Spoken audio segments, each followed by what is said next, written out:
خرج من المخبزات تاعهم الضوء صدق الورد واحد بنادم ما عرفتو فيه واش قايل ولا ماشي قايل لابس سيفيل وكيتسبب في واحد من الحومه ديالي كيبيع كلينيك الضوء جو قد دخل قلت له ماشي من حقك تمارس هذا الاسلوب مع هذا المواطن والاسلوب ديالك غير لائق.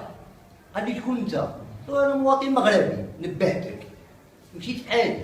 هو عيط المقدميه تبعوني بجوج الطوموبيلات تقريبا حتى من باب الدار ونزلوا ركبوني صحه بالطوموبيل. لا ماشي طافيطات، سياره ايملود كان راكب فيها هذاك القائد وسياره رقراء عاديه كانوا فيها مقدميه.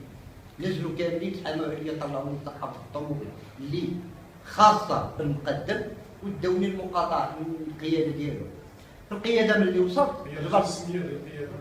قياده الشرق ملي وصلت انا المقاطعه جبت قايد زباقنا وجهاز الهراوات وجهاز قوات مساعده وكيتسموني بالبال ما يقارب واحد 10 قوات مساعده وتقريبا شي 5 مقدميه.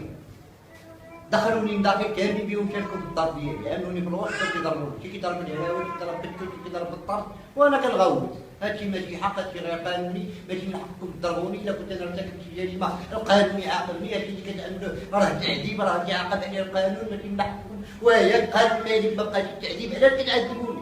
شنو مرتكب جريمه كتبوني بعضها قدموني للبوليس. القايد قال لي ما درتش انت بحركه 20 فبراير غادي نوريني يمك شنو كتسوى حركه 20 فبراير باغي بالبالة يا ولاد الحرام قال يضربني. قايد باين عليه بان راجل كاراتيه ولا تيكواندو هو كيضرب كلشي كيتبعو.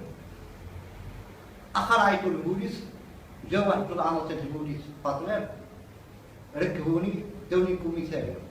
الكوميساريه ما عييت عليهم يدوني الطبيب ديك الساعه ما بغاوش ديك الساعه حتى ملي كبرت القضيه وعرفوا بان كاين جمعيه المغرب لحقوق الانسان كاين مناضلين غادي يتبعوني ناضوا داوني للطبيب.